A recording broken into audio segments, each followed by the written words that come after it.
हमारी आज की कहानी है गृहस्थ बड़ा या सन्यासी। प्राचीन समय में एक राजा था। उस राजा की एक बड़ी ही विचित्र आदत थी। जब भी नगर में कोई साधु या सन्यासी आता तो वह उसे बुलाकर पूछता था कि गृहस्थ बड़ा या सन्यासी। अगर कोई कहता कि गृहस्थ बड़ा है तो वह राजा उससे कहता था कि तो फिर आप सन्यासी क्यों बने, चलिए गृहस्थ बनिए। इस तरह वह उस सन्यासी को भी गृहस्थ बनने का आदेश देता था। अगर कोई कहता कि सन्यासी बड़ा है तो वह उससे प्रमाण मांगता था। प्रमाण ना दे पाने पर वह उसे भी गृहस्थ बना देता था। इस तरह कई संत आए और उन्हें सन्यासी से गृहस्थ बनना पड़ा। एक दिन नगर में एक महात्मा का आगमन हुआ। उसे भी राजा ने बुलाया और अपना वही प्रश्न पूछा, गृहस्थ बड़ा या सन्यासी। महात्मा बोले, राजन, ना तो गृहस्थ बड़ा है और ना ही सन्यासी। जो अपने धर्म का पालन करे वही बड़ा है। राजा बोला, अच्छी बात है, क्या आप अपने कथन को सत्य सिद्ध कर सकते हैं? महात्मा ने कहा, अवश्य, इसके लिए आपको मेरे साथ चलना होगा। राजा महात्मा के साथ चलने के लिए तैयार हो गया। दूसरे ही दिन दोनों घूमते घूमते दूसरे राज्य में निकल गए। उस राज्य में राजकन्या का स्वयंवर हो रहा था। दूर दूर से राजा और राजकुमार आए हुए थे। बड़े ही विशाल उत्सव का आयोजन किया गया था। राजा और महात्मा दोनों उस उत्सव में शामिल हो गए। स्वयंवर का शुभ आरंभ हुआ। राजकन्या दरबार में उपस्थित हुई। वह बड़ी ही रूपवती और सुंदर थी। सभी राजा और राजकुमार स्तब्ध होकर उसे देख रहे थे और मन ही मन उसे पाने की कामना कर रहे थे। राजकन्या के पिता का कोई वारिस नहीं था, इसलिए महाराज राजकन्या द्वारा चुने हुए राजकुमार को ही अपने राज्य का उत्तराधिकारी घोषित करने वाला था। राजकुमारी अपनी सखियों के साथ राजाओं के बीच घूमने लगी। वहां उपस्थित सभी राजाओं को देखने के पश्चात भी उसे कोई पसंद नहीं आया। राजा निराश होने लगे। राजकुमारी के पिता भी सोचने लगे कि स्वयंवर व्यर्थ ही जाएगा, क्योंकि राजकुमारी को तो कोई वर पसंद नहीं आया। तभी वहां एक तेजस्वी सन्यासी का आगमन हुआ। सूर्य के समान उसका चेहरा कांति से चमक रहा था। तभी राजकुमारी की दृष्टि उस युवा सन्यासी पर पड़ी। उसे देखते ही राजकुमारी ने अपनी वरमाला उसके गले में पहना दी। अचानक हुए इस स्वागत से वह युवा सन्यासी अचंभित हो गया।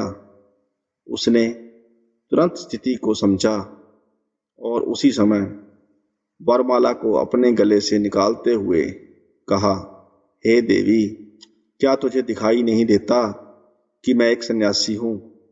मुझसे विवाह के बारे में सोचना तेरी भूल है।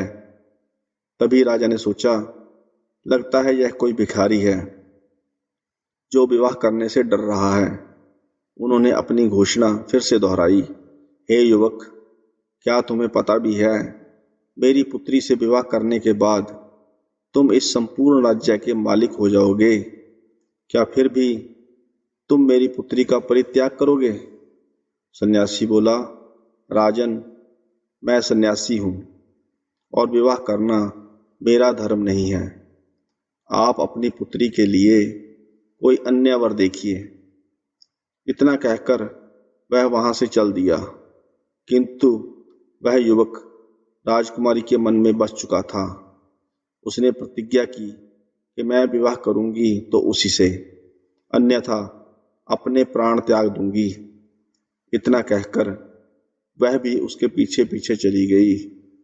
वह राजा और महात्मा यह सारी घटना देख रहे थे। महात्मा ने कहा, चलो हम भी उनके पीछे चलकर देखते हैं। क्या परिणाम होता है। और वह दोनों भी राजकुमारी के पीछे पीछे चलने लगे। चलते चलते वह एक घने जंगल में पहुंच गए। तभी वह युवा सन्यासी कहीं अदृश्य हो गया और राजकुमारी अकेली रह गई। घने जंगल में किसी को ना देख राजकुमारी व्याकुल हो उठी। तभी वह राजा और महात्मा उसके पास पहुंच गए और उन्होंने राजकुमारी को समझाया। वह दोनों उसे उसके पिता के पास छोड़ने के लिए ले जाने लगे। वह तीनों जंगल से बाहर निकले ही थे कि अंधेरा हो गया। चलते चलते वह तीनों एक गांव में पहुंचे। गांव के चौपाल पर जाकर बैठ गए। बहुत सारे लोग वहां से गुजरे, लेकिन किसी ने इनका हाल तक नहीं पूछा। तभी वहां से एक गाड़ीवान गुजरा। वह अपनी पत्नी और बच्चों के साथ खेत से घर आ रहा था। उसने देखा कि वह तीनों ठंड से ठिठुर रहे हैं। वह उनके पास गया और पूछताछ की तो महात्मा ने भटके हुए मुसाफिर बताया। किसान बोला, हे अतिथि देव, अगर आप चाहें तो आज रात मेरे घर पर ठहर सकते हैं। वह उनको अपने घर ले गया और भोजन करवाया। उस दिन उनके घर में ज्यादा अनाज नहीं था, अतः किसान और उसकी पत्नी ने अपने हिस्से का भोजन अतिथियों को करवा दिया और स्वयं भूखे ही सो गए। सुबह होने पर राजकन्या को उसके पिता के पास छोड़कर राजा और सन्यासी दोनों वापस अपने घर को चल दिए।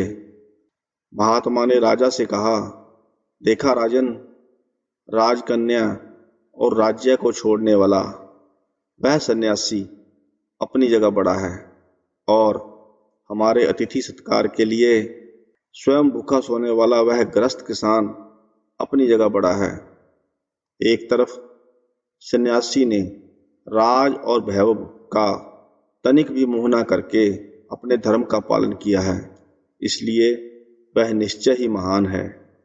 दूसरी तरफ उस दंपत्ति ने अपना व्यक्तिगत स्वार्थ न देखकर अतिथि सेवा को प्रधानता दी, इसलिए वह दोनों भी निश्चय ही महान हैं।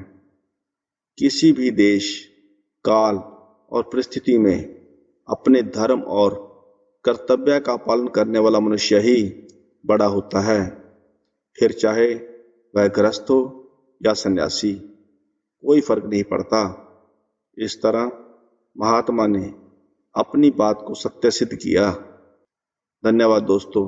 Thanks for watching the video. Please subscribe the channel. Thank you.